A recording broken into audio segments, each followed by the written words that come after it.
Buenos días a todos. Muchas gracias por asistir a este primer webinar, el primer curso que hacemos sobre aleaciones de aluminio. Este va a ser el primero de unos cuantos. Creo que es el primero que hacemos desde la unidad de Perfect Welding. Y bueno, sobre todo agradeceros vuestra asistencia y que, bueno, en este momento complicado, momento difícil, estéis en pijama escuchando un hoyo tremendo sobre aluminio. Quiero agradecer también a Astrid, mi compañera de Fronius, que está al otro lado y está en los controles y es la que, bueno, si algo va mal, está echándome la mano para que esto funcione perfectamente. ¿Vale? Bueno, hay creo que unos casi 180 personas apuntadas a este pequeño curso. Hay que ahora mismo unos casi 100 personas que estáis ya al otro lado. Bueno, empezamos un poquito a hablar para calentar un poquito la voz y a dar un poquito de tiempo a que el resto de asistentes puedan incorporarse. ¿Vale? Bueno, me presento porque aunque muchos de los que estáis al otro lado sois compañeros de Fronius, la gran mayoría venís de fuera. Entonces, bueno, mi nombre es Santiago Isidro, trabajo en Fronius desde hace más de un año. Soy ingeniero de soldadura, ingeniero internacional de soldadura, ingeniero de adhesivos y ingeniero industrial metalúrgico. Eh, Llevo más de casi 15 años en el sector de la soldadura, pero a todos los niveles, desde cualificación de soldadores y procedimientos hasta implantación de sistemas de control de calidad. He trabajado como coordinador de soldeo en varios sitios y bueno, es más o menos lo que he ido haciendo en mi vida profesional, lo he aglutinado en este nuevo departamento que tenemos en Fronius. Pues ya digo, como para cualificar soldadores, procedimientos, asesoría técnica, implantación de la 15085 en empresas, 3394, 1090, bueno, normativas de gestión de control de la producción soldada, que bueno, que cada vez son más exigentes, ¿no? Las normativas de cada sector. Bueno, empezamos, yo creo que ya superamos los 100, así que chicos, empezamos ya. Voy a empezar con una pequeña introducción, así que los que todavía no se han incorporado, bueno, tendrán tiempo de hacerlo en nuestros primeros minutos. ¿De acuerdo? Bueno, creo que hay abierto un chat. Si vais a la pantalla de arriba a la derecha, vais a ver un panel de control donde tenéis un chat y tenéis también preguntas. Lo digo porque seguramente a lo largo de la presentación pues haré algunas preguntitas, sobre todo para confirmar que no estáis dormidos y que estáis atentos, ¿no? En las diferentes cuestiones, ¿vale?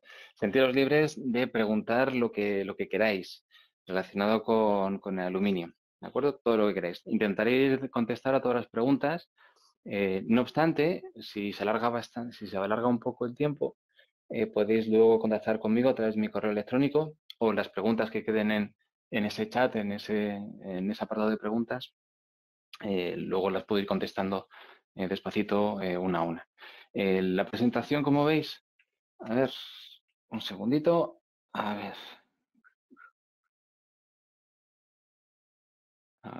vale.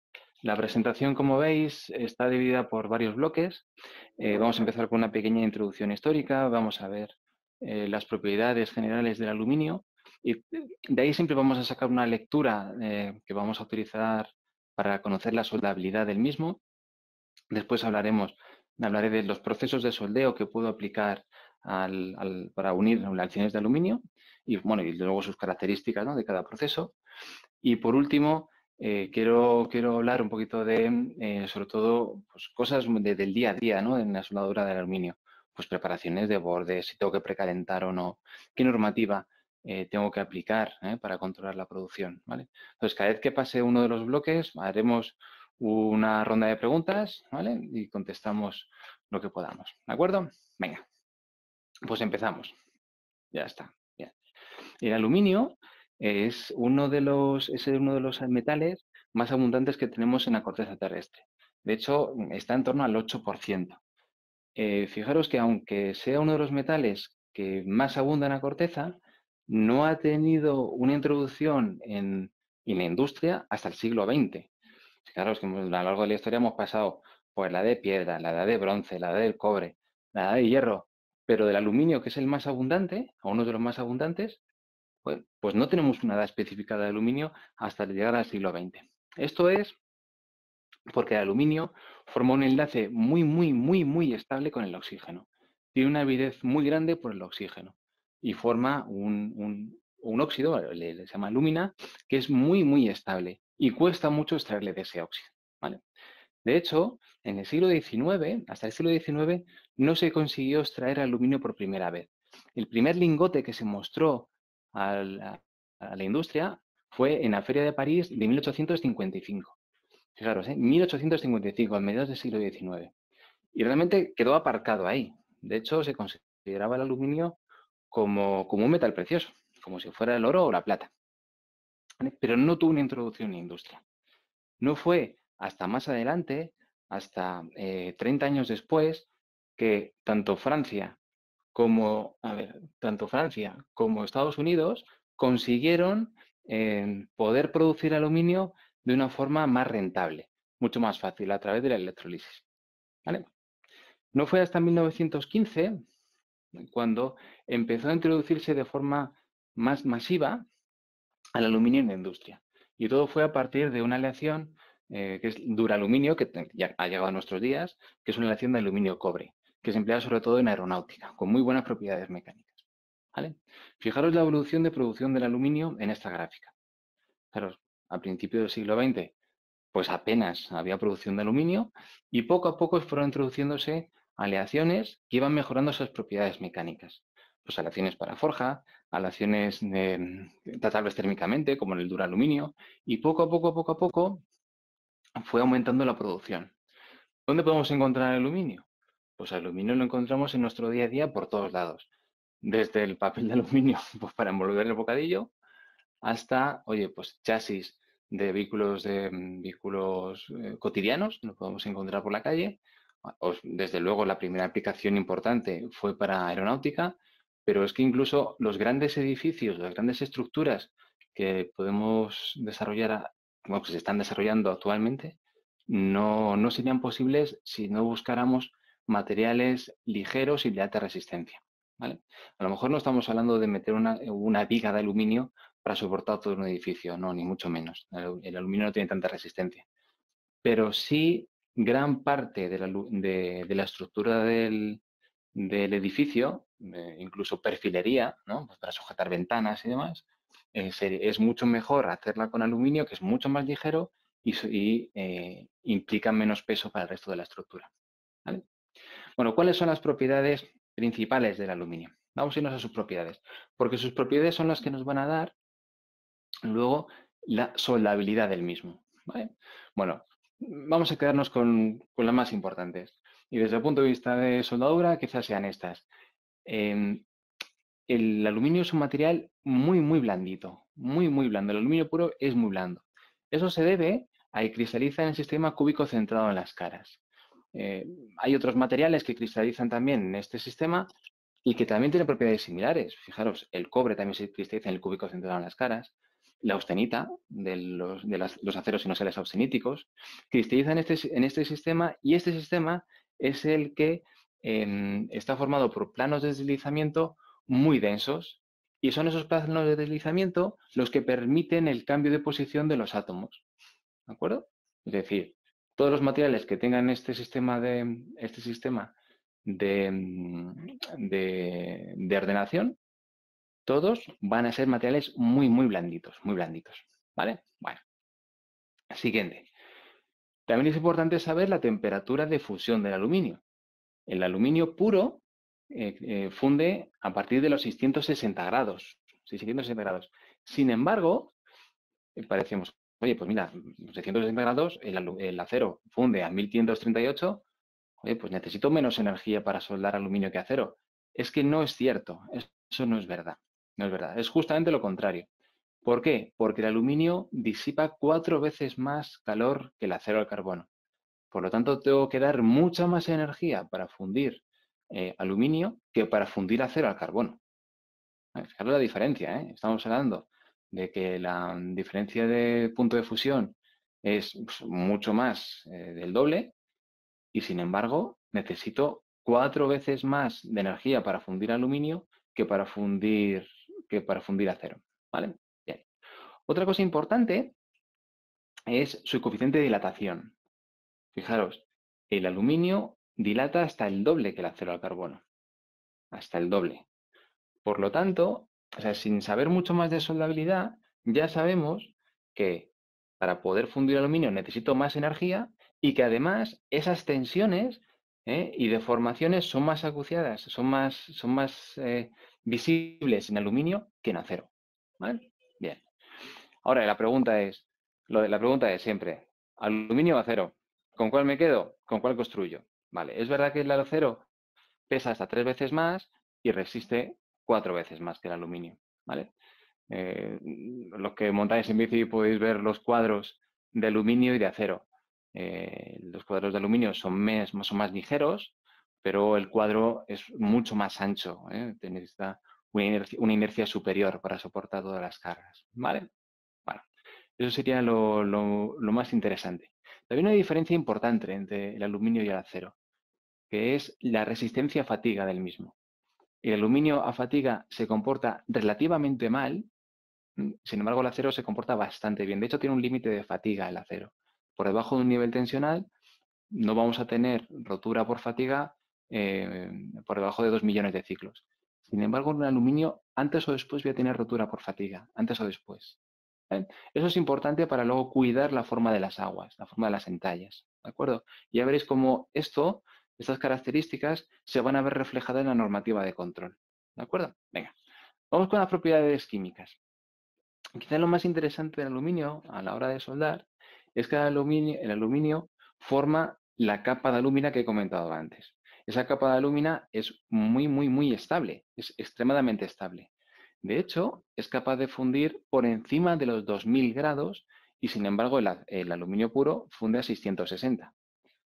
Ostras, joder, pues si yo aplico calor sobre el aluminio y supero los 660, es verdad que el núcleo de ese aluminio va a estar en estado líquido.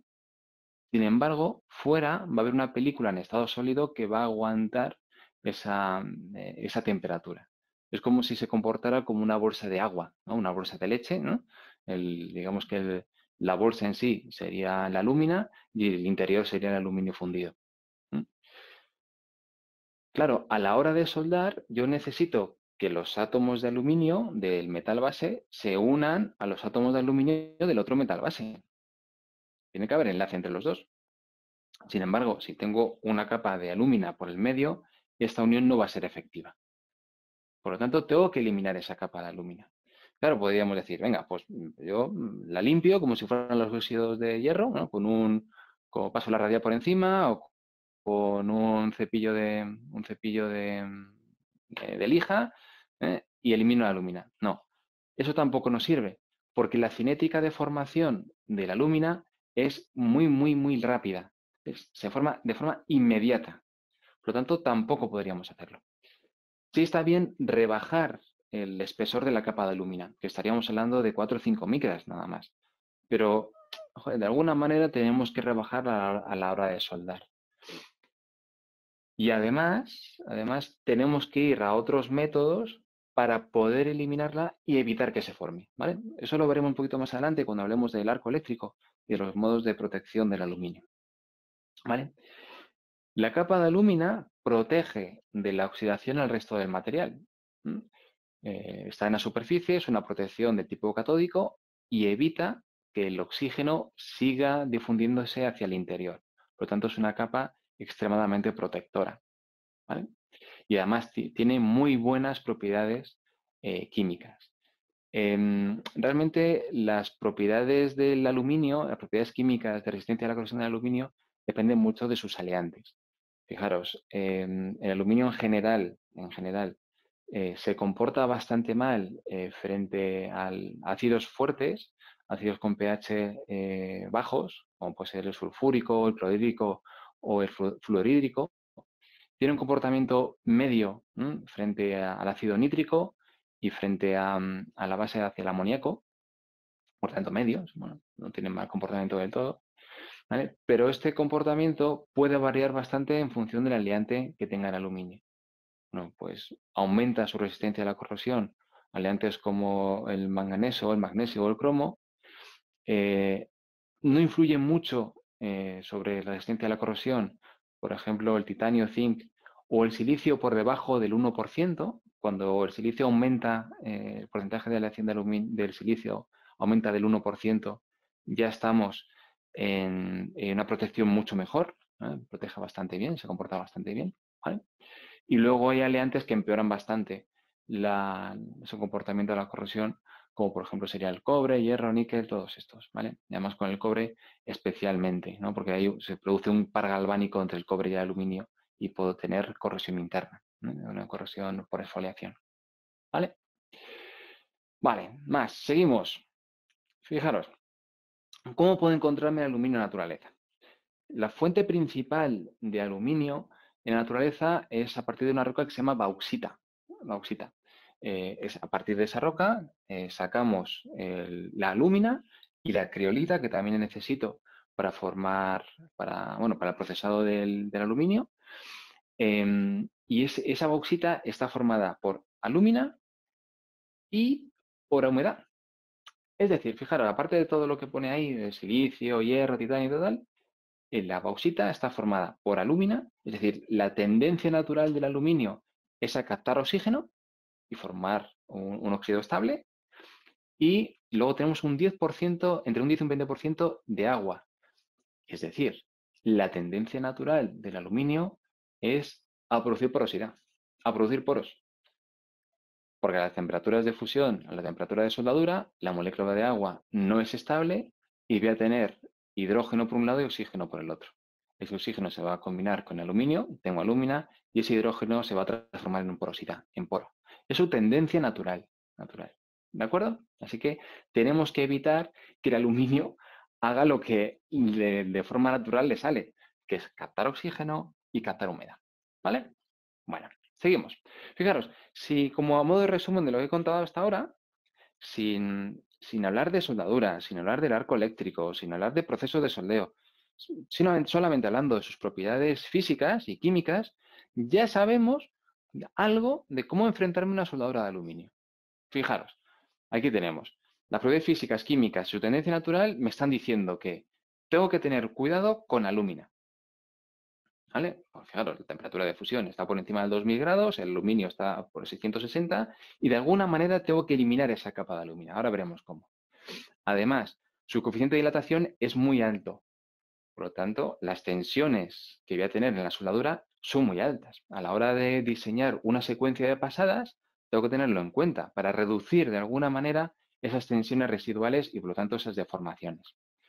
Además, la tendencia natural del aluminio es a captar humedad y me va a formar porosidad. Durante la soldadura tengo que proteger continuamente el aluminio y el aluminio tanto la cara como la raíz, las zonas calientes, para evitar esa captación o esa producción de porosidad. Además, la conductividad eléctrica y térmica son elevadas. Eso me va a requerir que para los mismos espesores, en comparación con el acero, por ejemplo, 10 milímetros de aluminio soldados a tope en comparación con 10 milímetros de acero soldados a tope, voy a necesitar más energía para soldar aluminio que para soldar acero. ¿Vale? Simplemente eso. Y otra, desde el punto de vista operativo, es el color del aluminio cuando está fundido. Fijaros, los que tenéis mucha relación con soldadura y veis soldar acero, veis, o los soldadores sobre todo, ven que hay un cambio de color, ¿no? El acero, el hierro, cuando se aumenta la temperatura, pues ya pasa a unos colores, pues el rojo, naranja, ¿no? Muy brillantes, ¿no? Incluso al blanco, ¿no? Si estamos a temperaturas muy altas, ¿vale? Pero desde el punto de vista de manejo del baño, eso es una información que al soldador le viene muy bien, ¿no? Aparte de la fluidez, esos colores le vienen muy bien para poder leer correctamente ese baño de fusión. Sin embargo, el aluminio no cambia de color, no cambia de color. Entonces, lo que estás viendo es siempre como contraste de grises, continuamente grises brillantes. Entonces, manejar el baño es más complicado, es más difícil. ¿Vale? Aquí lo ves. Ya está, ya tenemos un montón de conclusiones simplemente de conocer sus propiedades. ¿Hasta aquí alguna pregunta? ¿Vamos bien? ¿Todo ok? A ver, si no contestáis. Vale. Entiendo que el silencio en el chat. Todo ok, vale. Perfecto. Ok, vale. Gracias, Luis. Vale, vale, todo ok. Bien. Vale. Gracias, chicos, por contestar. Vale. A ver, ya está. Vale, venga, seguimos. Esto es solamente la introducción, ¿no? Solamente las composiciones químicas, físicas y demás. Bueno, venga, vamos a clasificar las aleaciones de aluminio, ¿vale? Sabéis, los que habéis trabajado con aluminio, sabéis que se clasifican en función de cómo lo hemos conformado, la pieza de aluminio, y en función sobre todo de su composición química. Vamos a ver. Mirad, a ver, esperad aquí. A ver. Pa, pa, pa, pa, pam. Aquí está. Fijaros, en función del modelo de transformación tenemos dos tipos de grupos, ¿no? Tenemos los de moldeo y tenemos los de forja. Esto tiene que ver únicamente por cómo le he dado forma al aluminio. ¿Mm? Pues mira, por moldeo es muy sencillo. Pues tengo un molde, pues un molde metálico o de arena o lo que sea, y he hecho el metal fundido dentro de ese molde y acabo con una pieza ya terminada. ¿Mm? Luego tenemos los de forja, donde tenemos una pieza semiacabada, tenemos un semiproducto. Partimos de un lingote de aluminio y por mediante laminaciones vamos estirando el aluminio hasta que conseguimos pues, pequeños perfiles, chapas y demás. No es un producto terminado, es un producto final. Sí puedo tener un producto final si lo hacemos a través de, por ejemplo, embutición, ¿no? Parto de un semiproducto y luego pues hago una embutición de la pieza o un punzonado y demás y ya le doy una pieza definitiva. Fijaros que la forma de transformar el material también me va a dar sus propiedades mecánicas. Una pieza de moldeo, si todo está bien, si el moldeo ha sido correcto, no me va a meter defectología en la red y por lo tanto no va a ser una pieza endurecida o fácilmente endurecible. Sin embargo, la forja simplemente por deformación en frío, voy a meter una serie de defectos en la red que van a impedir el movimiento de los átomos, van a quedar como más comprimidos y va a evitar que el material sea extremadamente blandito. De alguna manera lo estoy endureciendo, estoy aumentando sus propiedades mecánicas, ¿vale? Partimos de la base, ¿eh? Dos aleaciones de aluminio exactamente iguales tienen mejores propiedades la forjada que la que no he forjado, ¿de acuerdo? Una pieza que he hecho por moldeo, la comparo con una pieza que he hecho por forja. Bueno, pues como la forja ha introducido una serie de defectos en la red que llamamos dislocaciones, que son defectos, digamos, una deformación de la red en torno a una línea, bueno, pues esa serie de defectos hacen que aumente las propiedades mecánicas. Por lo tanto, las propiedades de la forja siempre son superiores a las del moldeo, a igualdad de composición química. La otra clasificación es dentro de las forjadas, pueden ser forjadas únicamente forjadas, una forja en frío, o, oye, mira, he hecho un tratamiento térmico y hago que esas dislocaciones, esos defectos lineales, se multipliquen y queden más fuertemente anclados. ¿Vale?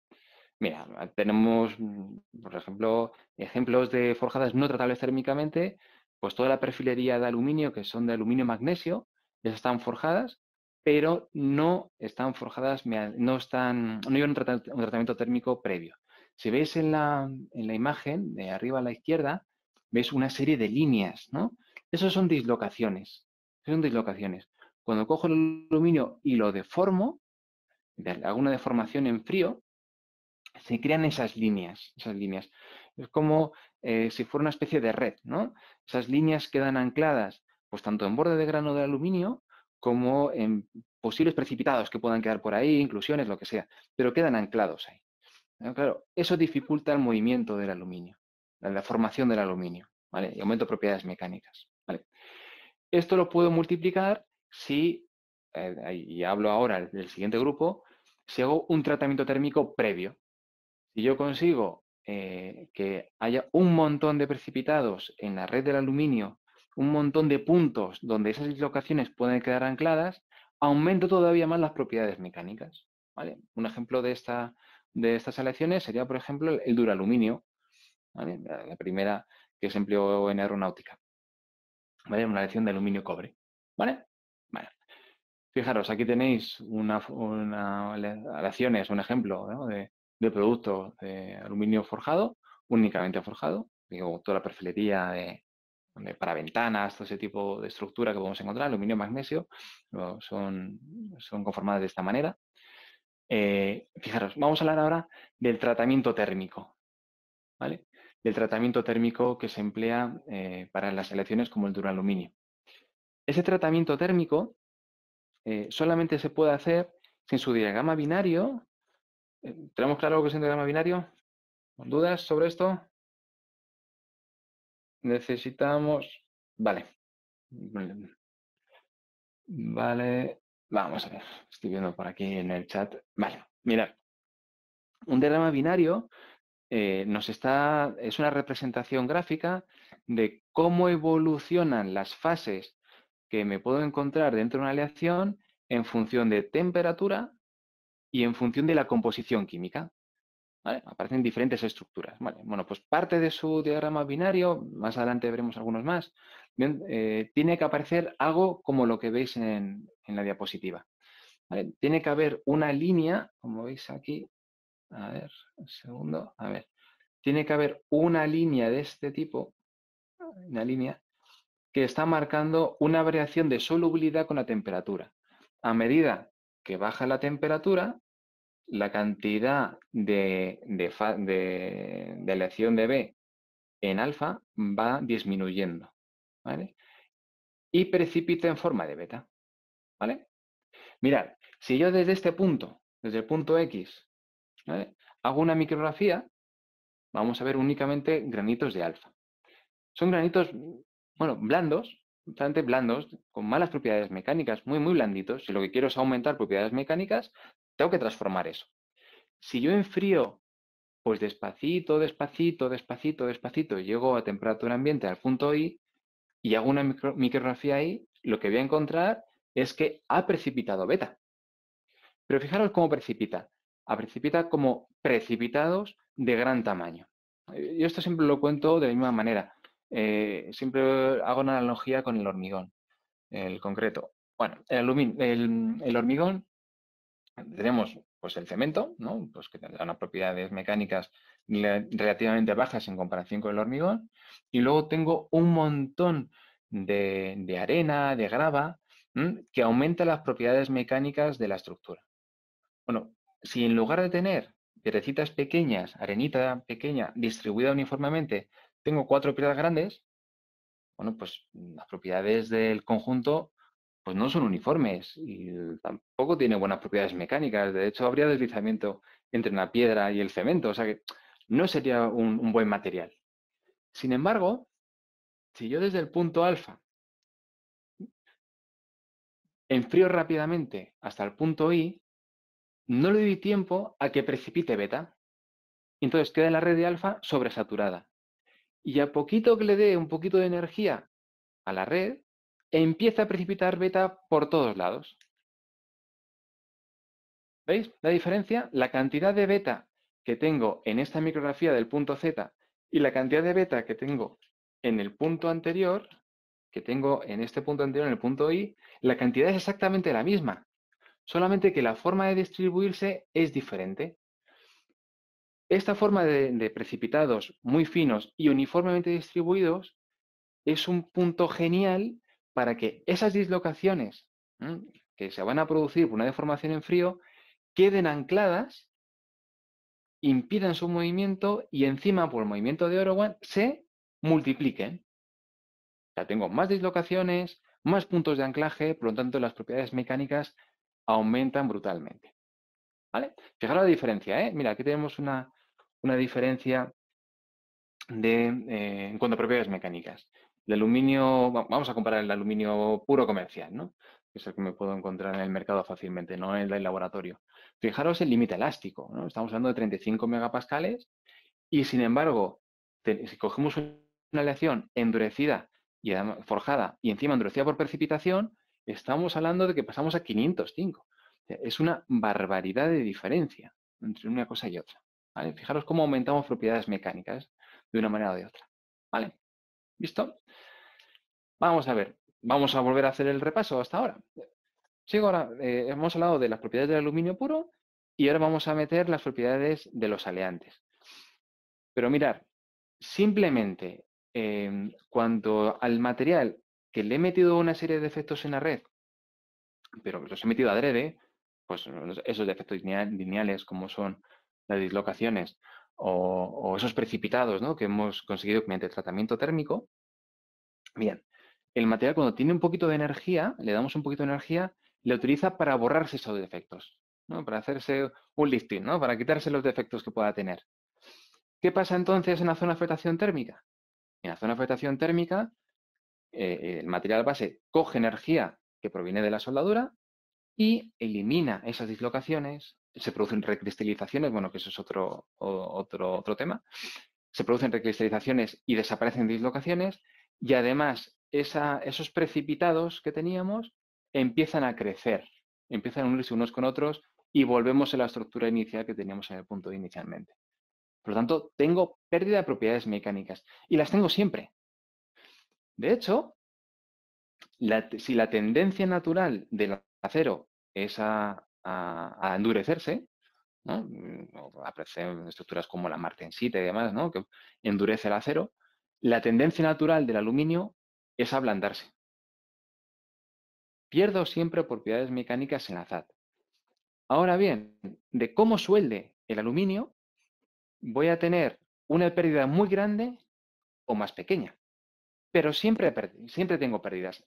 Siempre, siempre, siempre, con independencia de la aleación que vaya a soldar. Me da igual que sea forjable únicamente o forjable y además con tratamiento térmico. Siempre pierdo propiedades mecánicas, siempre. ¿De acuerdo? Eso es muy, muy, muy importante. Muy importante que lo tengamos en cuenta. Sobre todo, por ejemplo, en diseño, ¿no? Si yo estoy diseñando pues, un avión, tengo que tener en cuenta no las propiedades mecánicas del metal base, del aluminio.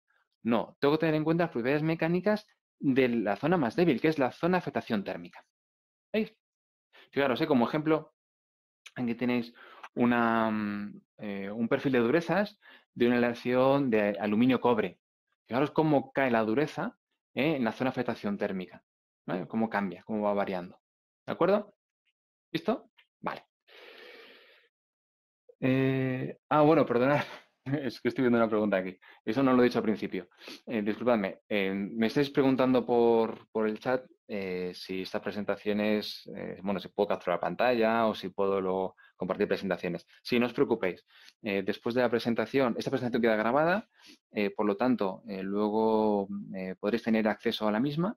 Se os enviará el link, os enviará el link para poder ver la presentación otra vez y luego en PDF os pasaremos la presentación. Así que no hace falta que toméis apuntes tampoco. Bueno, y al final también estará mi correo electrónico por ahí, así que cualquier cuestión que queráis profundizar, también lo podéis hacer a través de ese medio. ¿De acuerdo? Bueno, vamos a seguir con la clasificación del aluminio, de sus aleaciones.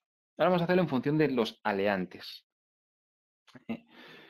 Fijaros, hablamos siempre de la serie 1000, 2000, 3000, todo ese tipo de series. Venga, vamos a ver, importantes. ¿Cuáles son las que más utilizamos? Las que más utilizamos son la serie 5000, para aluminio y magnesio, y la serie 6000.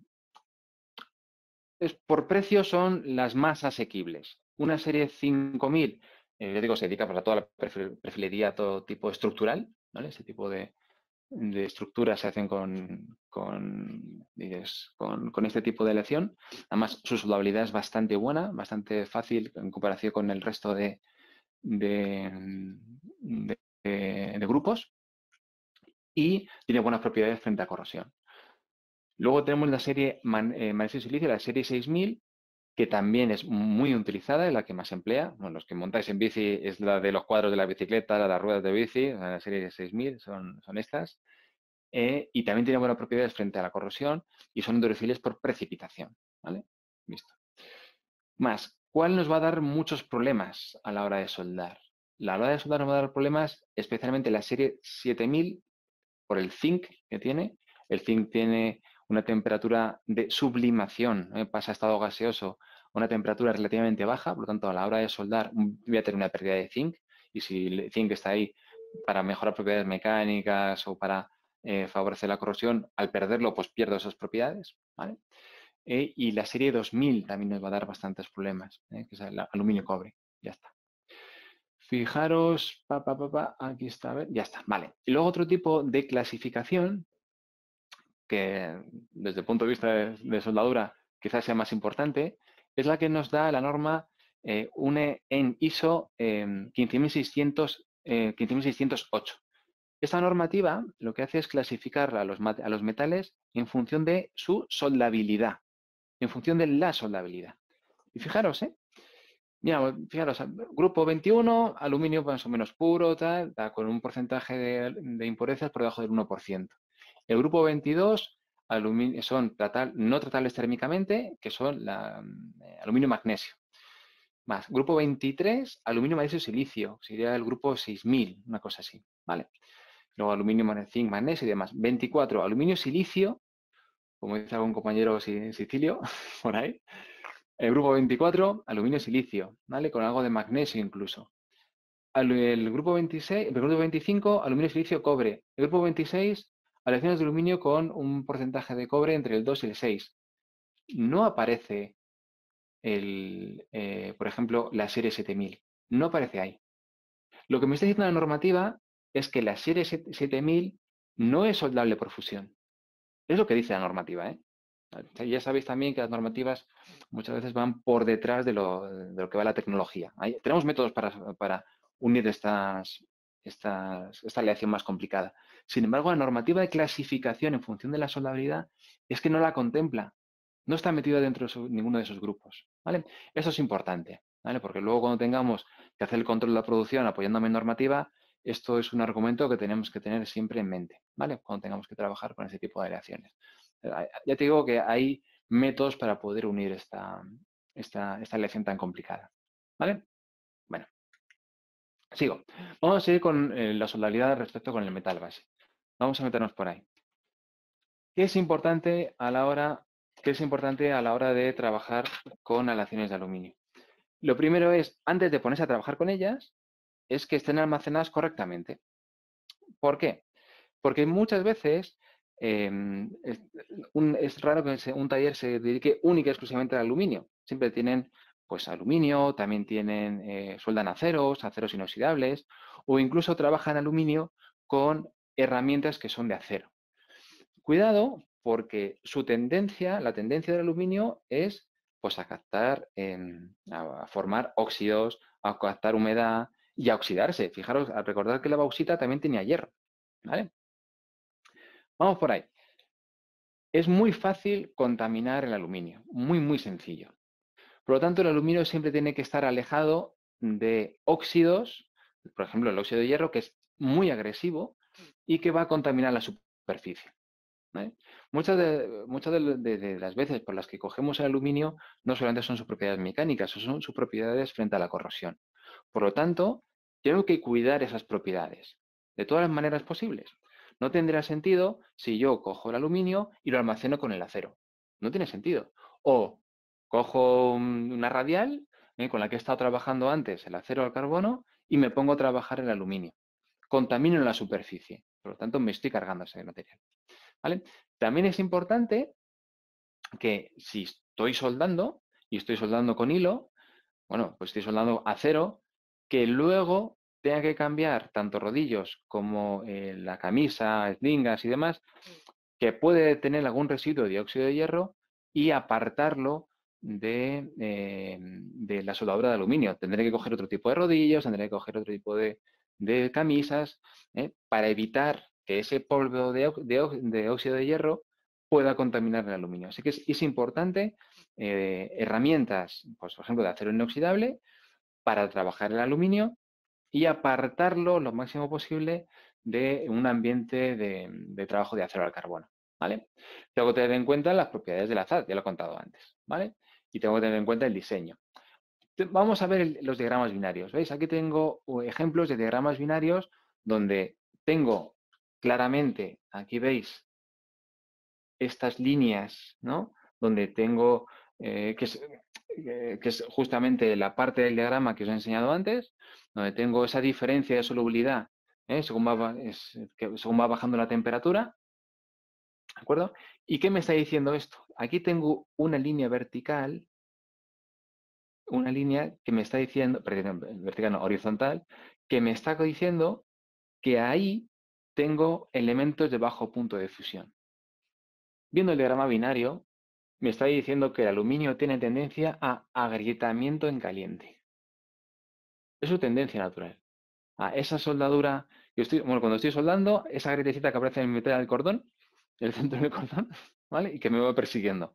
Es un agrietamiento en caliente. Y que es muy habitual en las aleaciones de aluminio. Fijaros, vamos a pensar,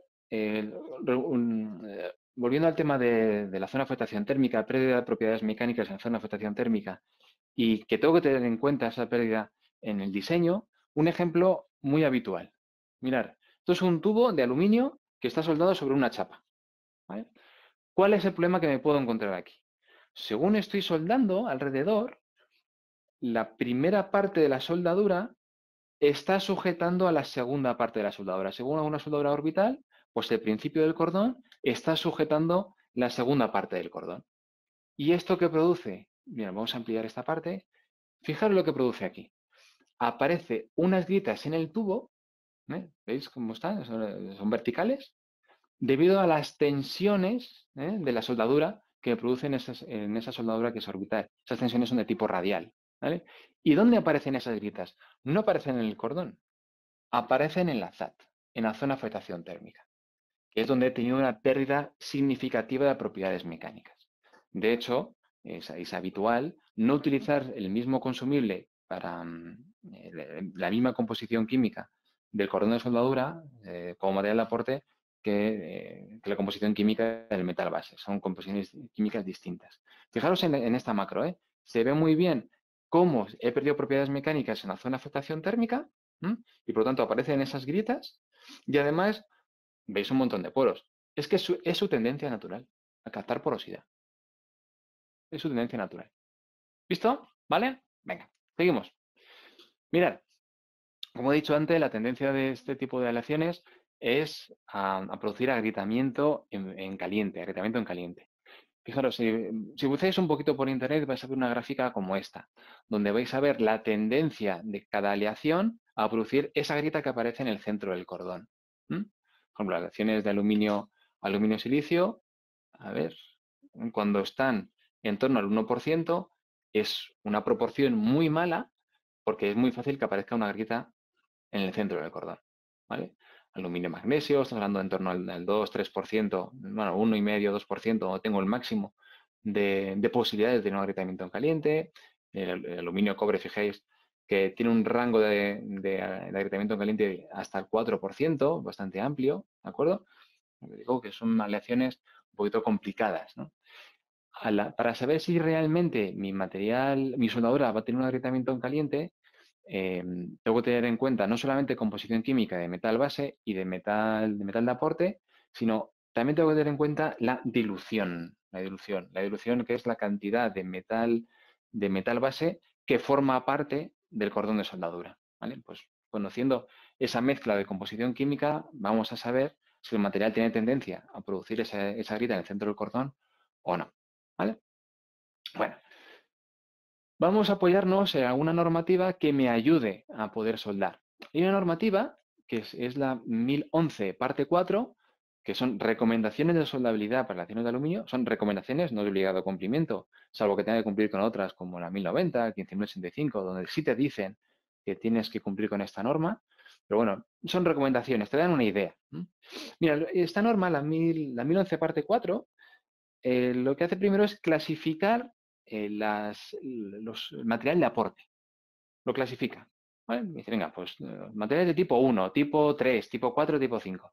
No hay tipo 2 porque el tipo 2 no forma, a ver, digamos que el primer número está relacionado con la clasificación del material.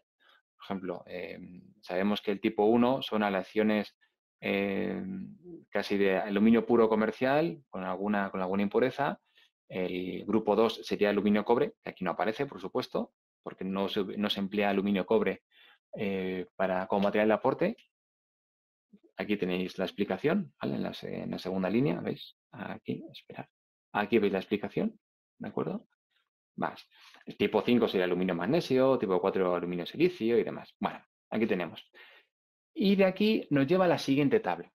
Y nos dice, venga, si quiero soldar un aluminio-magnesio, qué sé, un aluminio-cobre, no, aluminio-silicio-cobre. No, alguno más complicado. A ver, vamos a irnos. Aluminio-manganeso.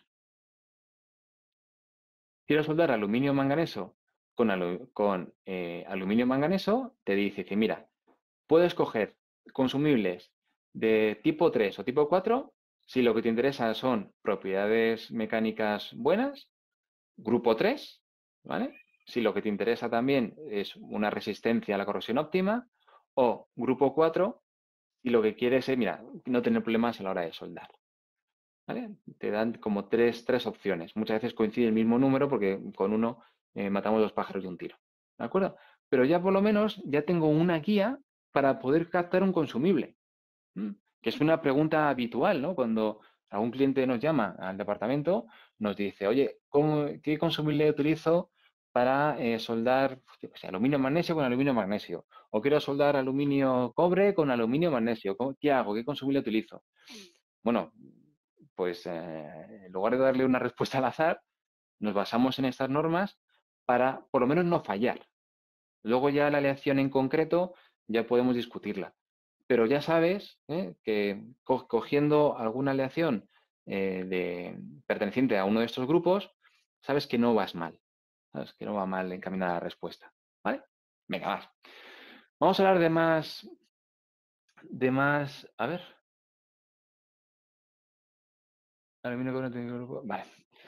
Vamos ahora, dejadme que siga un poquito más y ahora pasamos a una ronda de preguntas. Vale, venga, sigo. Mirad, más consumibles que voy a necesitar para soldar aluminio. Ya sabéis que el aluminio tengo que protegerlo. Protegerlo siempre, porque va a captar humedad, porque va a captar oxígeno y va a formar la capa de alúmina. Vale, así que, en la medida de lo posible, siempre que soldemos mediante un proceso por arco eléctrico, sin contar el electrorevestido, voy a necesitar un gas de protección. Un gas de protección que me facilite la formación del arco eléctrico, que sea fácilmente ionizable, y además necesitaré un gas de respaldo en las zonas calientes de la raíz, ¿no? Tanto tengo que proteger la cara, la raíz, como la zona de afectación térmica y demás. ¿Vale? Para evitar contaminar el aluminio, pues tendré que utilizar gases inertes. A nadie se le ocurriría utilizar una mezcla de argón con oxígeno, ¿no? Para proteger aluminio, porque generaría alúmina continuamente. Entonces, no sería interesante. Alguien puede decir, venga, pues voy a utilizar nitrógeno. Ojo con el nitrógeno. El nitrógeno es un gas activo y el nitrógeno se une al aluminio y forma un nitruro de aluminio que tiene una dureza extremadamente alta. Es muy, muy, muy duro y muy, muy, muy frágil.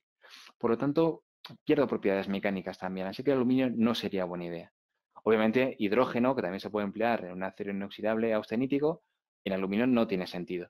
Así que no me quedan muchas más opciones. Bueno, y por lo tanto, oxígeno, argón con CO2 tampoco, porque el CO2 también se disocia y tendría carbono por un lado y oxígeno por el otro, que también se combinaría con el aluminio.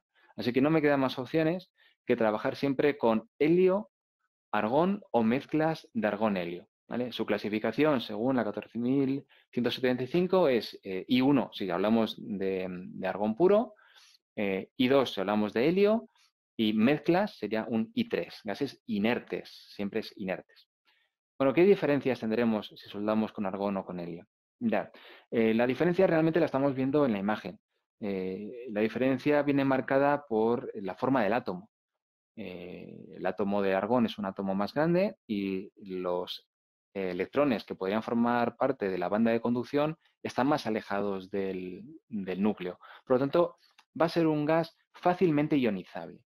Me va a resultar fácil producir un arco eléctrico estable. Sin embargo, el helio es un átomo más chiquitito y tiene los electrones más cerca del núcleo. Por lo tanto, esas fuerzas de atracción son mayores y me va a costar más que esos electrones formen parte de la banda de conducción. Por lo tanto, voy a tener que darle un poquito más de energía cuando suelde con helio, cuando suelde con argón.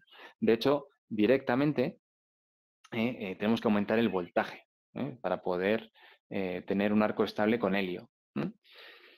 También es verdad que el argón, a ser más grande, es también más pesado y tiende a caer. Y el helio es un átomo más chiquitito, menos denso que el aire y tiende a subir. Así que la elección de un gas u otro también me va a estar influido por la posición de soldadura. El argón, al ser un átomo más grande, va a tener más capacidad de disipar el aire que tengo alrededor. ¿Mm?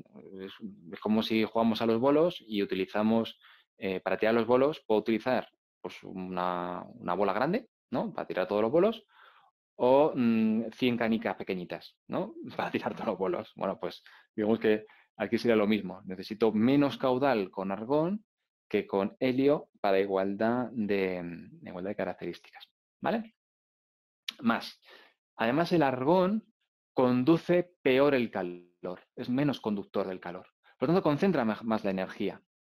Y el helio conduce más. Entonces, me sirve como también para precalentar. Digamos que la campana del arco es un poquito superior y me ayuda a precalentar lo que tengo alrededor, ¿no? De alguna manera. Por lo tanto, de alguna manera estoy compensando la capacidad que tiene digamos, la capacidad que tiene el material de disipar calor. Entonces, bueno, pues al precalentarlo, reduzco de alguna manera la temperatura la velocidad de enfriamiento. Bueno, también me puede servir.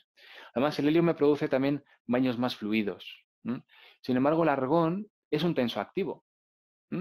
Y el argón por sí solo hace baños mucho más abultados. Y por lo tanto es más fácil que aparezcan defectos como mordeduras, ¿vale? Con argón. Bien. Cuando utilizo pues que sea un método que esté robotizado, se recomienda utilizar helio, porque además me da un aumento de la velocidad de fusión. Vale, venga, seguimos. Viendo esto, puedo seguir.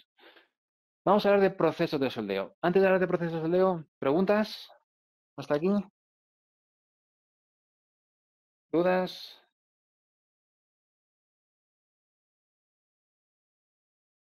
A ver, de momento, tal. Vale.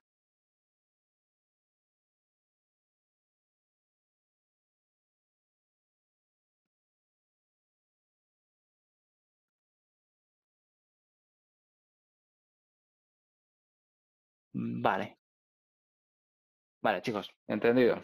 Perfecto. No estoy viendo ninguna pregunta. Así que bien. Venga, seguimos adelante.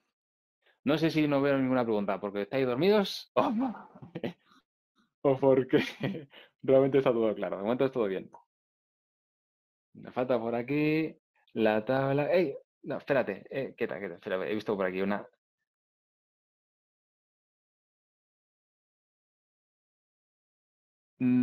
Darwin, me dices que la tabla de 2011 está en la WS. No lo sé. No, no lo sé. Es verdad que los códigos de la WS también, sobre todo códigos de diseño, también te ofrecen posibilidades de materiales de aporte, ¿vale? Los códigos son muy, muy concretos. Por ejemplo, códigos como el 17.1, ¿no? Te habla de algunos consumibles que podían introducirse ahí para las uniones de aluminio. No son códigos que maneje habitualmente y además, como por ejemplo el 17.1, como es de aeronáutica, es algo muy concreto, de un sector muy concreto, no me parecía adecuado meterlo aquí. Sin embargo, me quiero basar en esta normativa que tiene su equivalente ISO, ¿no? Esta normativa es europea. Esta normativa mira hacia todos los sectores, no está orientado a un solo sector. Por lo tanto, me parecía una normativa más general, ¿vale? Pero bueno, usted está muy bien apuntado. Gracias, Darwin, por tu comentario. A ver, más.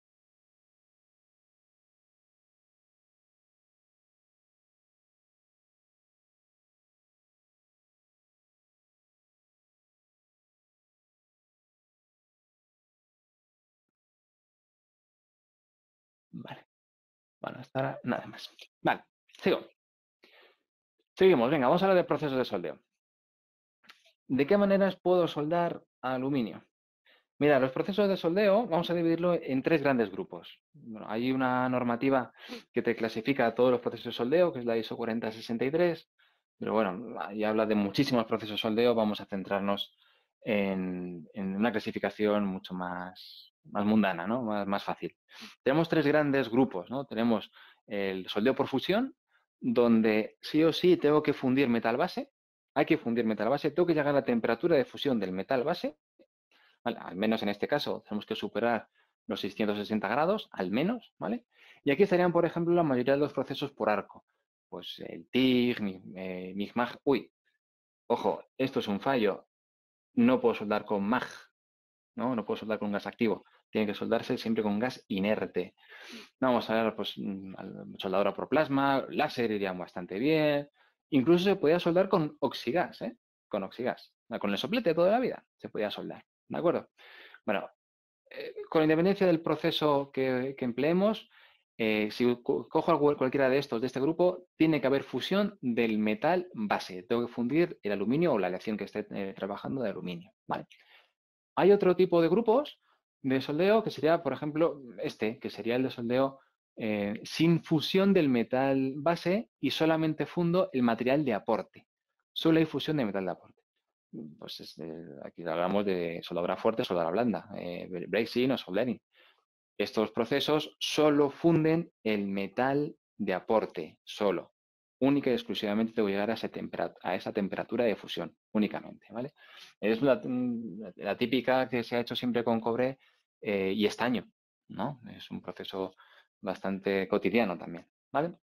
Luego tenemos otro en el que no hay fusión de nada, no se funde nada. En ningún caso utilizo un metal de aporte y en caso de utilizar una lámina intermedia, no llego a su temperatura de fusión y no llego nunca a la temperatura de fusión del metal base. Y sin embargo, hay una unión metalúrgica. Se realiza esa unión metalúrgica. Son soldaduras en estado sólido. Bueno, en acero pues aparecen procesos como la forja, ¿no? Esas uniones de forja, esas donde sí beneficio los fenómenos de difusión, ese intercambio atómico entre un metal de un lado y el otro metal del otro, y puedo ir cerrando huecos y al final hacer esa unión metalúrgica, ¿vale? Aquí tenemos los tres grandes grupos. Bueno, pues el aluminio puedo soldarlo con cualquiera de esos métodos de esos tres grupos, ¿vale? Voy a coger los más interesantes, ¿no? los más cotidianos. No voy a hablar absolutamente de todos, pero bueno, sí de gran parte de ellos, ¿vale? Venga, empezamos. Seguimos. Si voy a hablar de proceso por arco, pues los procesos por arco tienen en común eso, el arco eléctrico. Así que tenemos que saber qué tipo de arco es el más adecuado para soldar aluminio. Mirad, un arco eléctrico al final es una resistencia. Es una resistencia al paso de los electrones que van desde el electrodo al metal base o del metal base al electrodo, ¿no? Hablamos siempre de dos tipos de polaridades. Polaridades cuando el electrodo está al positivo y cuando el electrodo está al negativo. Las características de ese arco son distintas en función de la polaridad. Si os fijáis en las figuras, cuando el electrodo está al positivo, son los electrones que están en la parte negativa, que salen de la parte negativa y se van a la parte positiva. Aquí se produce un efecto que se llama el efecto decapante, que se dan realmente dos procesos. El primer proceso es que los electrones al salir de la parte negativa arrastran parte de la superficie y por lo tanto tienen un efecto decapante y eliminan parte de la lúmina. Y además, los iones positivos que están en el electrodo, que es positivo, salen y van a golpear al metal base que está en la parte negativa y ese golpeo hace también que la lúmina se desprenda. ¿De acuerdo? Es decir, para tener ese efecto decapante, una decapación, esa eliminación de alúmina desde el punto de vista eléctrico, tengo que estar siempre con el electrodo al positivo. Por ejemplo, cuando sueldo con MIG, pues la polaridad habitual es con el electrodo al positivo, ¿no? Entonces, ese proceso desde el punto de vista de arco, es perfecto para aluminio. Es perfecto. Desde el punto de vista de arco eléctrico, pues siempre trabajo con el electrodo al positivo. Sin embargo, si sueldo con TIG, no puedo soldar con el electrodo al positivo, porque cuando está, lo que está al más se calienta, más temperatura alcanza. Y claro, si estoy soldando con TIG al positivo, el electrodo, que no es consumible, ahora lo veremos con detalle cuando hable del TIG, se llega a fundir. Entonces, no puedo permitirme tener inclusiones de tungsteno en aluminio, no puedo. ¿Vale? Por lo tanto, tampoco me valdría el positivo. Entonces, ¿cómo sueldo? Para soldar aluminio con TIG, tengo que tener siempre, al menos un ratito, el electrodo al positivo. Por lo tanto, tengo que irme a una corriente alterna. Ya puede ser pulsada o sin pulsar, eso de menos. Pero al menos tiene que estar un poquito al positivo para tener ese efecto decapante. ¿Vale? Eso es importante. ¿Vale? Además, más diferencias entre un proceso y otro es que aunque esté lo que está al más se calienta, lo que está al menos, como veis, tiene menor superficie y por lo tanto el arco queda más concentrado. Aunque el reparto de energía sea 70% para el positivo, 30% para el negativo, ese 30% está mucho más concentrado. Tengo mayor densidad de energía. Por lo tanto, la capacidad de penetración es mayor con el electrodo al negativo, perdón, con el electrodo al positivo y con el electrodo al negativo. ¿Vale? ¿Listo? ¿Fácil? ¿Hasta aquí bien? ¿Dudas? A ver, que no veo. Un segundito.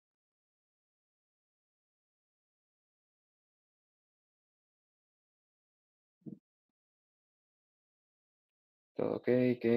Va. Vale, hasta aquí fácil. Estamos despiertos. A ver.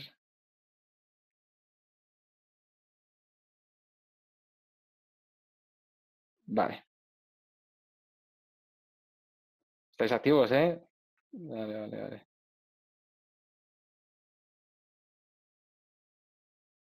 Vale. Darwin, tu pregunta de qué tipos de ensayos instructivos se pueden hacer, déjame que lo cuente después, en la última parte cuando hable de normativa. Vale, venga. Continúo. Hasta aquí claro, arco eléctrico. Seguimos.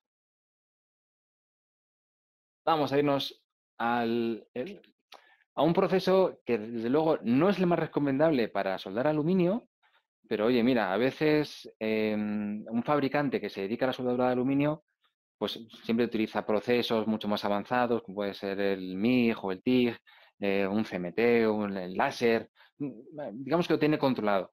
Pero a veces le llega una pequeña reparación a un fabricante de acero y lo tiene que hacer con aluminio. Ostras, pues tira de con lo que trabaja habitualmente, ¿no? Que es el electrodo. Vale, venga, va. Pues vamos a empezar por este, porque además es muy representativo del arco eléctrico.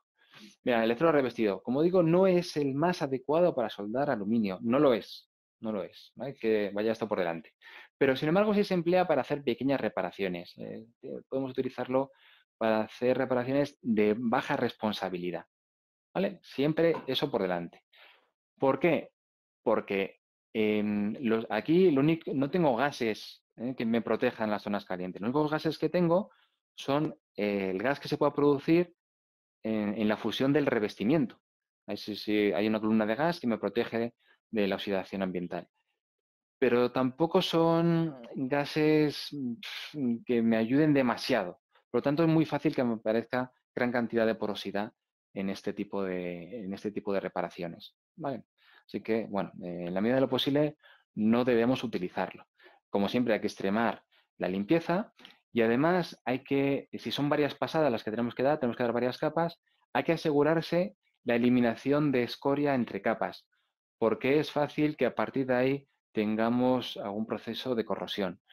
No solamente la inclusión de escoria, que es una discontinuidad, también se puede iniciar algún proceso de corrosión. Así que siempre hay que extremar limpieza entre pasadas, ¿vale? Es importante quitarlo. Además, tenemos que ir aquí siempre con voltajes bajos, voltajes relativamente bajos. No es un arco que se concentre mucho, por lo tanto, al tener un voltaje bajo, por lo tanto un arco relativamente pequeñito, ¿vale? Me va a ser útil, ¿no? Para que la zona de afectación térmica sea más chiquitita. ¿Vale? Venga, seguimos. Mira, aquí os he dejado una tabla de consumibles habituales. No hay muchos en el mercado, bueno, pero estos son los más habituales, ¿vale? De electrodos habituales para soldadura de aluminio. ¿vale? Venga, sigo. Vamos a otro. Este es perfecto para aluminio, perfecto, ¿vale? Daros cuenta que tampoco en la industria se emplean estructuras de aluminio de gran espesor. Por lo tanto, el TIG sería una buena solución. Es verdad que puede ser un proceso lento, pero se puede automatizar y podemos ir más rápido. Incluso hay tecnologías actuales, además desarrolladas también por Fronius, que te permite bueno, concentrar mucho más de energía e ir más rápido, ¿no? Ahora veremos un poquito de esto. Como digo, para soldar con TIG es fundamental siempre tener un ratito el electrodo al positivo. Por lo tanto, tendré que irme o a una corriente alterna fácil, o sea, sin ningún adorno, o irme a una corriente de tipo pulsado. Y pulsado, donde ya puedo controlar el tiempo que estoy al positivo y el tiempo que estoy al negativo. No quiero meterme tampoco en la forma de esa curva de la onda pulsada. No quiero decir si es una onda cuadrada o si tiene un pico. No, no, no. No, lo que quiero decir es que necesito un rato el electrodo al positivo. Un ratito, lo menos posible, pero algo necesito. ¿Vale? El TIG me permite hacer soldaduras extremadamente limpias, ¿vale? Porque además no deja escorias, no deja suciedad, produce una campana de gas que me protege bastante bien de la zona de soldadura, por lo tanto, el nivel de porosidad, si está bien controlado, pues debería ser bastante bajo. ¿Bien? Además, es un arco abierto, no está muy cerrado, digamos, en comparación con otros métodos como el plasma, es un arco bastante abierto, por lo tanto, me ayuda a precalentar zonas de alrededor y eso va a favorecer luego la fusión del metal, ¿vale? Va a ser más sencillo, ¿vale? Y además es un método muy preciso. ¿Cuál es el problema de este proceso? ¿Cuál es el problema? El problema son la forma de las aguas. Son aguas muy marcadas, ¿no? Como podéis ver aquí, son, a ver, como podéis ver aquí, son aguas muy marcadas. Y aunque para los frikis como yo nos gustan ese tipo de cordones, ¿no? A mí me quedan, son muy bonitos, son muy vistosos. El problema es que reduce la vida de fatiga del componente. Ya digo que el aluminio fatiga se comporta muy mal. Y claro, esas aguas tan marcadas también se pueden comportar como puntos de concentración de tensiones y reduce bastante la vida fatiga. ¿Vale? Así que es algo que tengo que tener en cuenta. Fijaros la forma que tiene la punta de electrodo. Los que estáis habituados a soldar acero o acero inoxidable, sabéis que tengo que afilar continuamente el extremo del electrodo. Con eso consigo tener un arco mucho más cerrado, ¿no? Y puedo favorecer la penetración y demás. Sin embargo, como tengo que pasar un ratito al positivo, pues la temperatura del electrodo aumenta bastante. Y al aumentar bastante, fluye, tiene fluencia, fluye y se redondea. Por lo tanto, nunca voy a tener una punta de electrodo que esté afilada cuando sueldo aluminio. ¿Vale? Es difícil. Pero sí puedo, de alguna manera, puedo variar esa forma. Al final va a tener forma esférica, pero sí puedo variar el tamaño del diámetro de esa forma, ¿vale? De esa punta de electrodo. Mirad. Y además, esto es tecnología Fronius. Fronius tiene unas curvas que va moldeando la punta de la calota, ¿vale? Se llama así, de la punta del electrodo. ¿De acuerdo? ¿Veis? Puedo tener un diámetro mayor, un diámetro menor. ¿Vale? Bueno, pues en este caso consigo un diámetro relativamente pequeño, ¿no? Y tengo arcos que se pueden controlar bastante más. ¿Vale? A ver, he visto por aquí alguna pregunta. Un segundito. Ah, bueno, pues creo que he contestado tu pregunta ahora mismo, Darwin. Vale. Pues ¿cómo lo afilamos? Así, como estás viendo. ¿Vale? Siempre está bien, o sea, nunca partas de un electrodo sin afilar, que no esté afilado. ¿Vale? Por lo tanto, porque te va a producir una calota demasiado grande. Siempre puedes darle un pequeño afilado y luego comenzar a soldar. Entonces la calota, bueno, te va a salir más chiquitita, más pequeña, pero siempre va a ser redondeada. O si no, puedes tirar de tecnología Fronius para poder moldear ese diámetro en función de lo que te recomiende la curva sinérgica. ¿Vale? Más. Seguimos. A ver, sigo. Vale, ¿qué electrodos son los más recomendables para soldar aluminio. Mira, hay una normativa, que es una en ISO 6848, que es común, además, para código ASME. Es la misma, el código ASME 9 también hace la misma clasificación, ¿vale? Y te recomienda que para aluminio utilicemos electrodos, los verdes, que son los aluminios puros, perdón, el tungsteno puro. Ese tungsteno, ese tungsteno puro tiene buenas propiedades, tiene buenas propiedades frente a la fluencia. Por lo tanto, digamos que la forma de la calota va a aguantar bastante más y frente también a la abrasión eléctrica. O sea que te va a aguantar bastante más.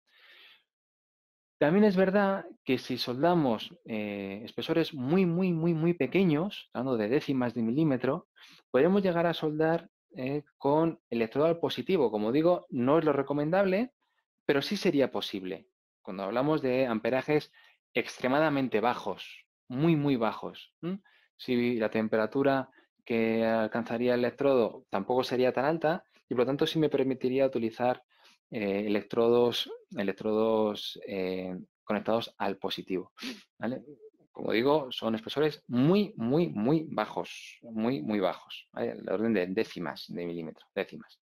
Para ese tipo de aplicaciones también son recomendables los toreados inicialmente, pero claro, por el carácter cancerígeno que tiene el óxido de torio, ¿vale? Están siendo desplazados por los aliados con óxido de circonio, ¿vale?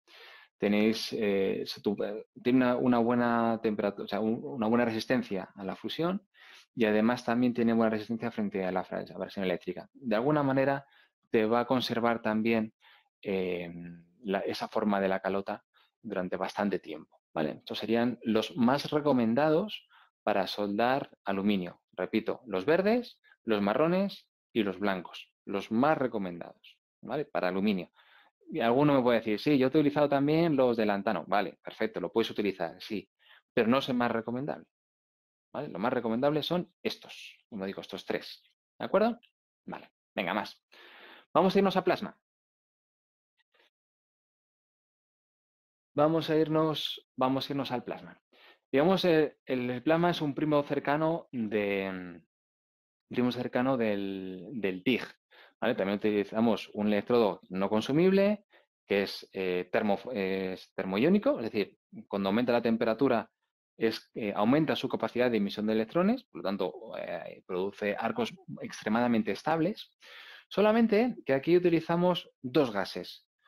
Necesito tener un gas fácilmente ionizable, en este caso se emplea habitualmente el argón, y hacemos pasar ese arco eléctrico por una boquilla muy estrecha, muy pequeña. Fijaros, con este tipo de tecnología podemos alcanzar hasta 25.000 Kelvin, una temperatura extremadamente alta, muy alta. Como digo, esto para plasmas de alta energía se puede conseguir esa temperatura en el arco eléctrico. Bueno, como digo, ese gas ionizado tiene que pasar por una boquilla muy estrecha, por lo tanto me produce arcos, claro, que forma muy paralelos, muy penetrados, que, como dice un amigo mío, que pinchan demasiado, que pinchan mucho, ¿de acuerdo? Y además necesito otro gas de protección, un gas de protección, ¿vale? Lo bueno que tiene el plasma es que el plasma se divide en tres niveles, en función de su energía. Pues plasmas de baja energía, microplasmas de hecho, plasmas de energía media y plasmas de alta energía. Bueno, de alta energía se emplea más para corte y demás. Aquí para soldar aluminio, deberíamos irnos a microplasmas o plasmas de baja energía. Serían los más adecuados. Si trabajamos con grandes espesores, pues ya podríamos irnos a plasmas de mayor energía, pero como no es habitual encontrarse espesores de aluminio muy altos, normal es irnos a microplasmas o de energía media, ¿vale? Suelen ir unidos, los plasmas suelen ir unidos a un robot, pueden ser robotizados, aunque también se pueden hacer de forma manual y siempre metiendo material de aporte igual que con el TIG, ¿vale? Aunque aquí la figura no aparece con material de aporte, ¿vale? Lo suyo es meter algo de material de aporte, como he contado antes, para aleaciones de aluminio. ¿Vale? Vale, sigo. ¿Está aquí claro todos los procesos? ¿Preguntas?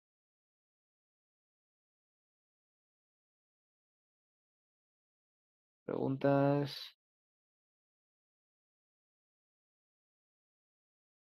A ver. Nada, perfecto, todo bien. Antonio, no entiendo tu pregunta. Plasma para espesores mayores. No entiendo la pregunta. Bueno, si vuelvo otra vez a la anterior. Sí, es verdad. A ver.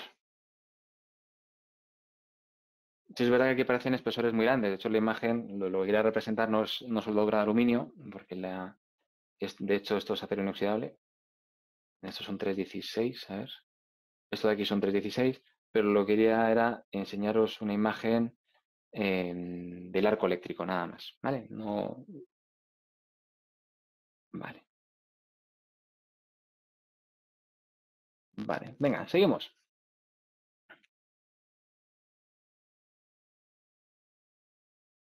Uy, creo que vamos un poquito mal de tiempo. Me están diciendo control. Me quedan 15 minutos. Uy, esto va a ir, vamos a tener que ir un poquito más rápido.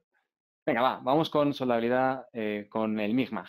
Vale, importante de este proceso.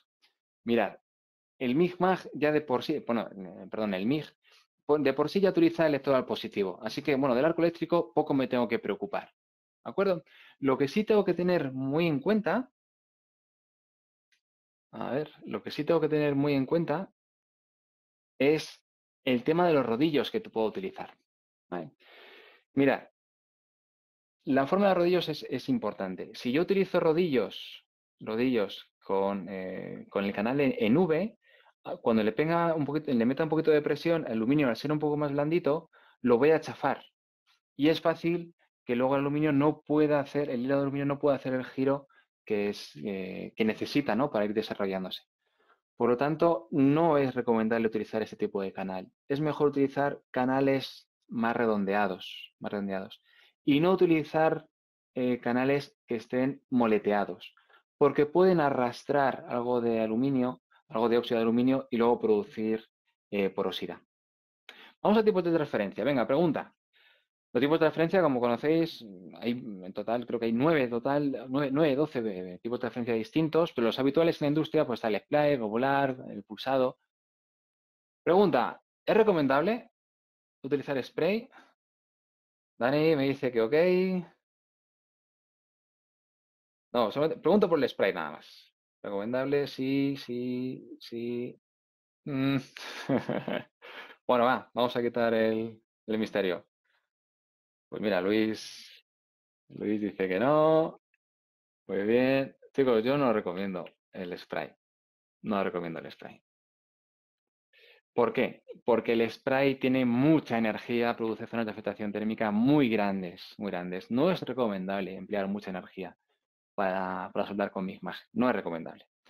El siguiente es muy fácil. Globular en general no hay que utilizarlo, ¿vale? Pues son arcos poco controlados, así que no me vale. Y cortocircuito. Corto, ¿qué me dice el corto? Y... Uy, Alejandro me dice que no. Sí, no. Oye, pues el corto, un clásico corto, son aportes térmicos muy bajitos, son bajos. Por supuesto, mucho mejor el pulsado, como todos estáis diciendo. Muchísimo mejor el pulsado. ¿Dónde va a parar? Mucho mejor el pulsado. El corto sí se puede utilizar y de hecho se emplea bastante para aluminio. Vale, mirad, esto es para soldado de acero, ¿no?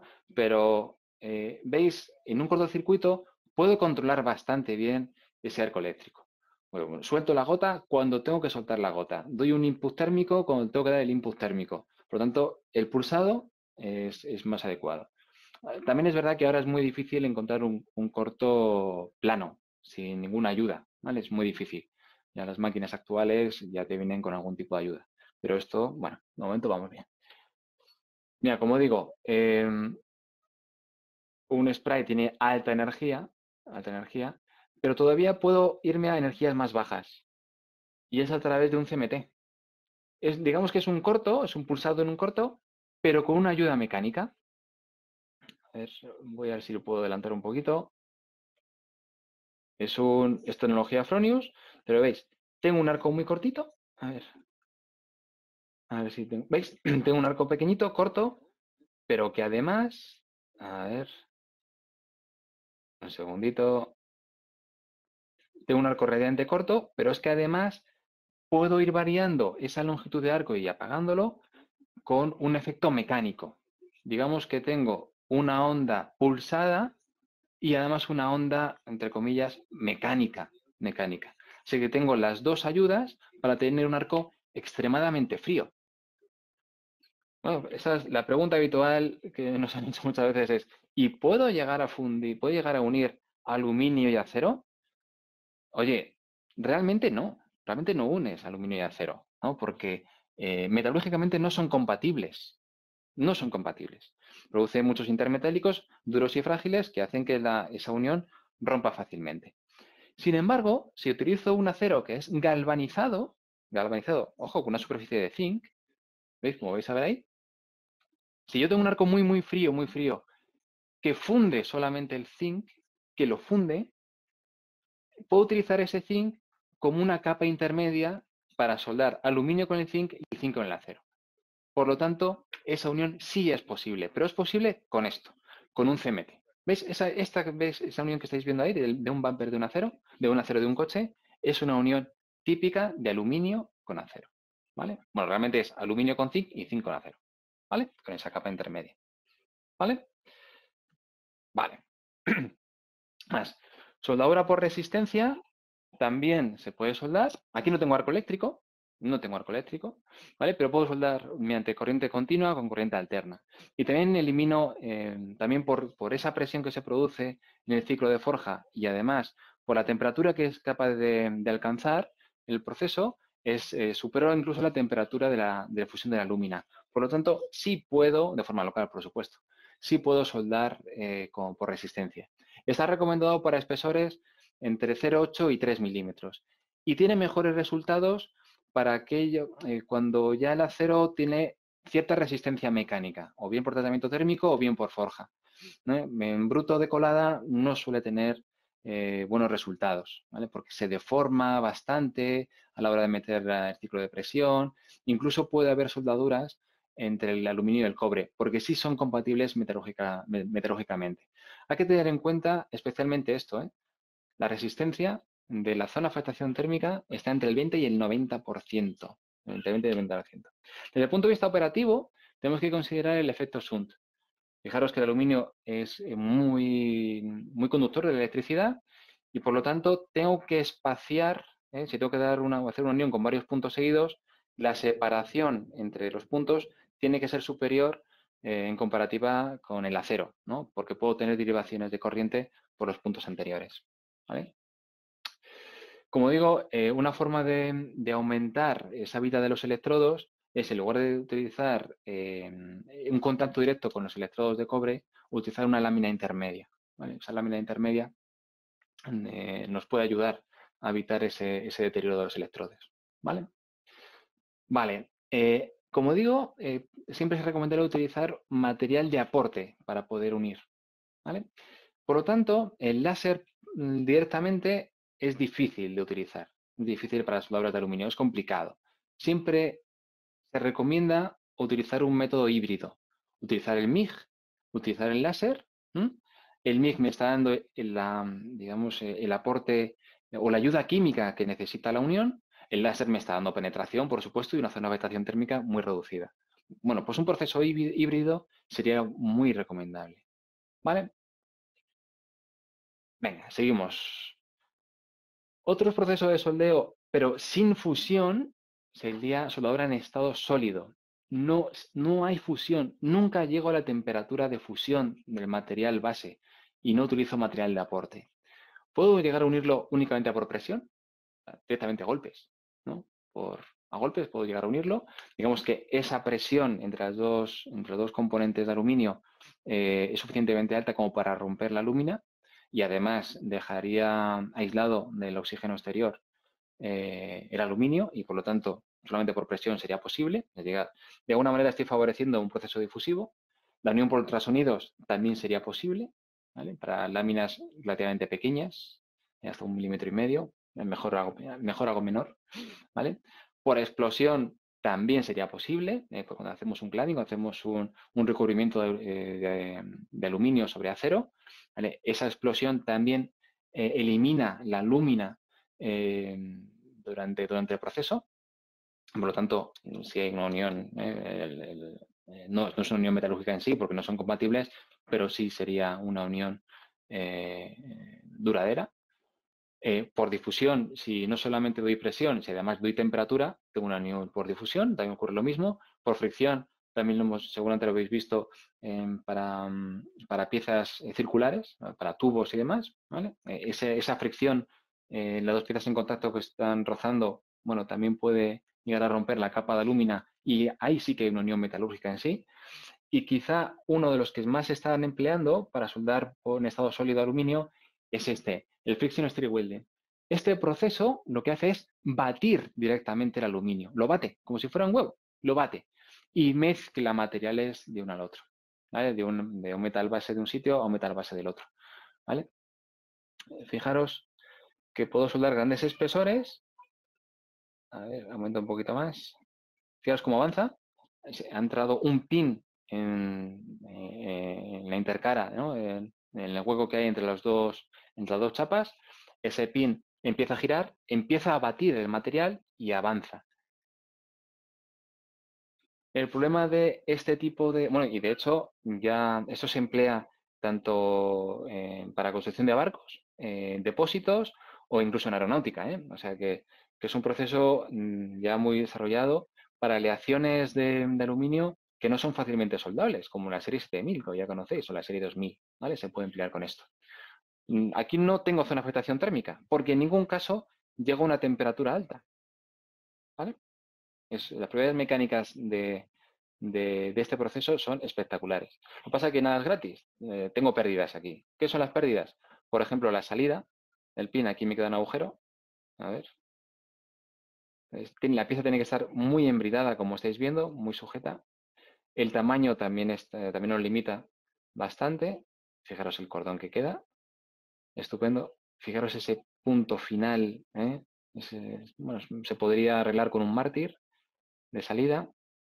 Y fijaros, la raíz perfecta. ¿Vale? Este proceso de soldeo es bastante útil. Limitado sobre todo por operativa, ¿eh? Hay que embridar mucho las piezas, el tamaño también es importante, etcétera. ¿Vale? En cuanto a soldadura fuerte y soldadura blanda, aquí no hay fusión del metal base, solo hay fusión del material de aporte, solamente. Cuando la fusión del material de aporte está por encima de 450 grados, hablamos de soldadura fuerte, brazing, y cuando está por debajo de 450 hablamos de soldering o soldadura blanda. Vale, en soldadura fuerte no puedo unir materiales de la serie 2000 o 7000 porque ya tendría fusión de este tipo de aleaciones. Así que no sería recomendable, no podría soldar. Estos materiales solamente los puedo unir con soldadura blanda. ¿Vale? Aquí es importante el uso de fundentes. Un fundente disuelve la capa de óxido. Aparte de limpiar, también disuelve la capa de óxido de aluminio. Es importante utilizar también o bien llamas neutras o, desde luego, si lo puedo hacer en un horno con atmósfera controlada, es lo que quiero decir. Si puedo utilizarlo en atmósferas controladas, pues muchísimo mejor. No tendría problema de contaminación. Igual no se ve muy claramente estas tablas, que son materiales de aporte, ¿vale? Para soldadura fuerte o soldadura blanda. Pero bueno, esta presentación, como digo, os las voy a pasar, ya que tenéis los consumibles más habituales, ¿no? Siempre emplear para diferentes aleaciones. ¿Vale? Más. En cuanto a preparación de bordes, para uniones a tope, en comparativa, si quiero compararlo con respecto al acero, en uniones a tope siempre se emplean biseles mucho más abiertos. Daros cuenta y talones más pequeñitos. Daros cuenta que lo que quiero es compensar esa pérdida por conductividad térmica, ¿no? Para de alguna manera evitar esa pérdida, tengo que afilar los biseles, afilarlos, ¿vale? Para que me sea más fácil poder fundir la raíz, llegar a la separación de la raíz. Las separaciones no te recomiendan que sean mayores de 1,5 milímetros. 2 milímetros a lo mejor se puede llegar, pero no mucho más, ¿vale? Mirad, esta es la unión habitual que se emplea en el sector ferroviario, ¿no? Los trenes que son de aluminio, todo lo que es la parte de la caja suele ir unido de esta manera. Fijaros que utilizan respaldos, ¿eh? Un respaldo ya natural, ¿no? Un respaldo natural. Es recomendable el uso, es recomendable el uso de respaldos, no de cobre, porque el cobre es compatible metalúrgicamente con el acero y puede llegar a fundirlo. Así que por ese lado no sería interesante. Ojo, si no utilizo respaldos, siempre utilizar gas de respaldo, gas de protección. Para uniones en ángulo, también es importante que no haya separación entre las dos chapas. Porque si hay separación, entra aire por la parte de la raíz y puede llegar a contaminar. ¿Vale? Obviamente, para soldadura fuerte o soldadura blanda, las uniones son a solape, así que bueno, tampoco tiene más historia. Las posiciones que tengo que emplear son PA, PB, PC y como mucho PF.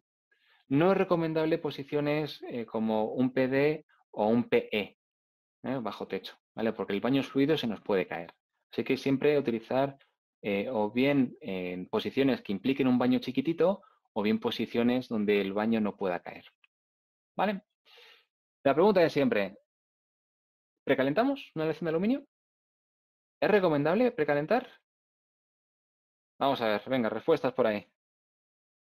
Sí, no, uy, vaya, está dividido. Sí, no, vaya. No, depende del grupo, sí, no. Bueno, espera.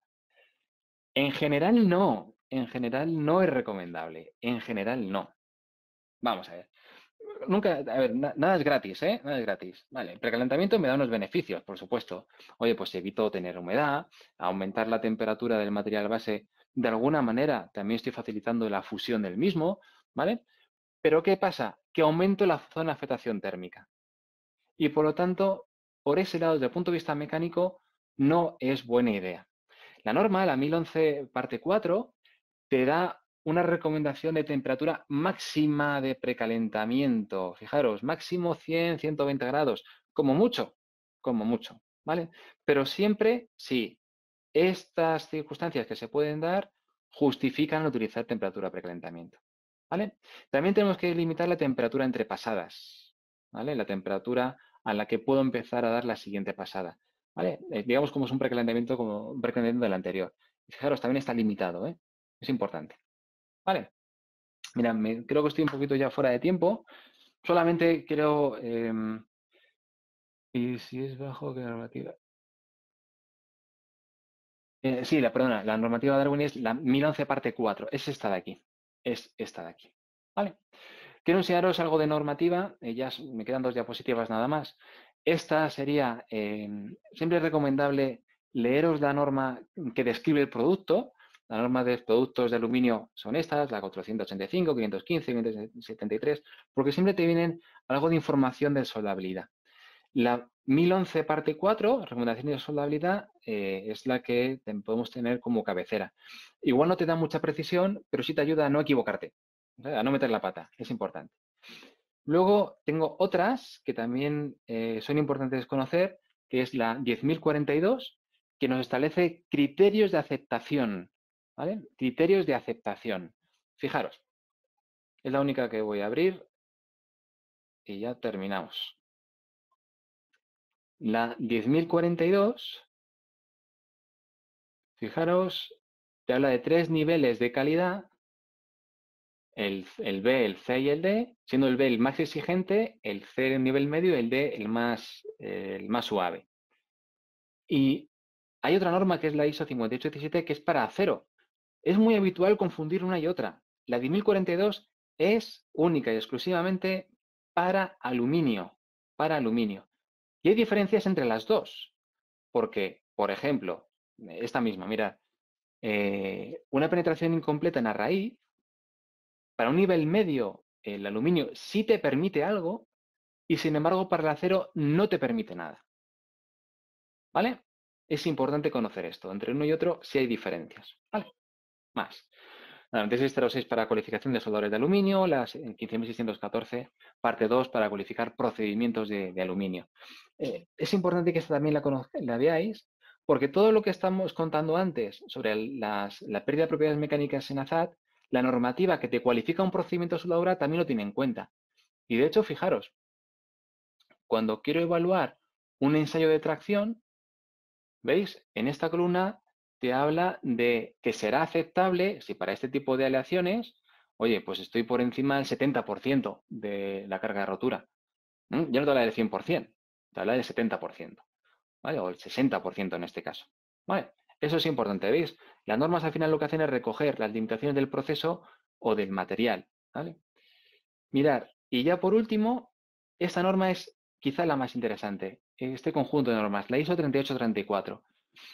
Aquí no solamente tienes que tener en cuenta la normativa de cualificar procedimientos, la normativa de cualificar soldadores. Esta norma toca todo lo que tiene que ver con la producción soldada. Da igual que sea acero, aluminio, da igual todo. Si queremos controlar la producción de aluminio, esta norma, la ISO 3834, o este conjunto de normas 3834, es una grandísima ayuda. Así que, bueno, si queréis tener controlado en vuestro taller vuestra producción, respecto a la soldadura, vuestro control de calidad, esta sería la mejor norma. ¿Vale? Bueno, pues hasta aquí. Aquí tenéis mi correo electrónico. Dudas que tengáis, por favor, enviármelas. Dudas que tengáis ahora mismo. Ah, sí, los ensayos destructivos. Perdona, Darwin. Vale. Los ensayos no destructivos que puedo emplear para aluminio, desde luego, inspección visual, líquidos penetrantes, partículas magnéticas no, porque el aluminio no es magnético, radiografía, ultrasonido también. Lo que pasa es que el ultrasonido está limitado por el espesor. No te recomiendan hacer el ensayo de ultrasonido por debajo de 8 milímetros de espesor. Y como el uso de las aleaciones de aluminio siempre está por espesores menores, bueno, pues eso sería lo único que te puede limitar. ¿Vale? Termografía va bastante bien, corrientes inducidas va bastante bien. Pero bueno, más ensayos no destructivos, creo que no me deja ninguno. ¿Vale? Más preguntas. Último momento. A ver, alumina, pero también existe diferencia de densidad y por tanto. Sí, claro, la diferencia de dureza entre alumina y el acero, perdón, entre la alumina y el aluminio es muy alta. Uno es un cerámico y el otro es un metal. Uno tiene enlace metálico y el otro no. Por lo tanto, la diferencia de dureza entre uno y otro es muy, muy distinta, muy distinta. ¿Vale? Más.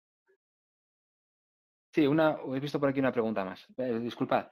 Me estaban diciendo que si por la soldadura por resistencia, sí, tenemos que quitar la alumina previamente. No es que la quites previamente, realmente la tienes que reducir el espesor, porque en cuanto la quites se vuelve a producir otra vez. Pero claro, es mejor tener un espesor más chiquitito que un espesor grande, ¿no? Por lo tanto, es fácil hacer primero un decapado químico o de ese tipo antes de empezar a soldar por resistencia. ¿Vale? Cuando, con las temperaturas que se alcanzan, fundimos la alúmina y esa alúmina queda integrada en el baño de fusión.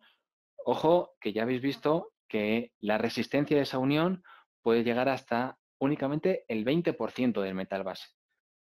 Por lo tanto, bueno, no es un método tampoco muy adecuado para tener, si estoy pensando en que esa unión aguante demasiado. ¿Vale? Vale. Bueno, repito, muchas gracias a vosotros. El próximo día 13 vamos a hacer otro relacionado con aceros inoxidables. Así que espero veros ahí también, ¿de acuerdo? Muchas gracias.